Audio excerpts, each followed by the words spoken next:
మహారాష్ట్రలో పార్లమెంట్లో పూర్తిగా ఇండియా కూటమికి సంపూర్ణమైన మెజారిటీ వస్తే సరిగ్గా 5 నెలల తర్వాత శాసనసభ ఎన్నికలు జరిగితే మనం పూర్తిగా ఓడిపోవడం జరిగింది.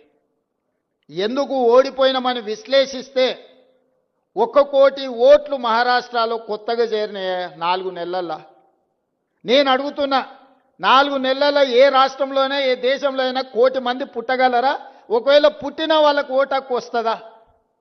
కానీ మహారాష్ట్రలో ఎన్నికల కమిషన్ 4 నెలల్లో 1 కోటి కొత్త ఓట్లను నమోదు చేసి ప్రజా అభిప్రాయాన్ని దెబ్బతీసి ప్రజా అభిప్రాయాన్ని తుంగలో తొక్కి భారత రాజ్యాంగాన్ని అపహాస్యం పాలు చేసి ఏ మహారాష్ట్ర నుంచి డాక్టర్ బాబాసాహెబ్ అంబేద్కర్ గారు వచ్చిండ్రో, ఏ డాక్టర్ బాబాసాహెబ్ అంబేద్కర్ గారు మనకు రాజ్యాంగాన్ని ఇచ్చిండ్రో ఆ రాజ్యాంగాన్ని అపహాస్యం చేసుకుంటూ మహారాష్ట్రలో పార్లమెంట్ ఎన్నికల నుంచి అసెంబ్లీ ఎన్నికల లోపల 1 కోటి కొత్త ఓట్లు నమోదైనాయి.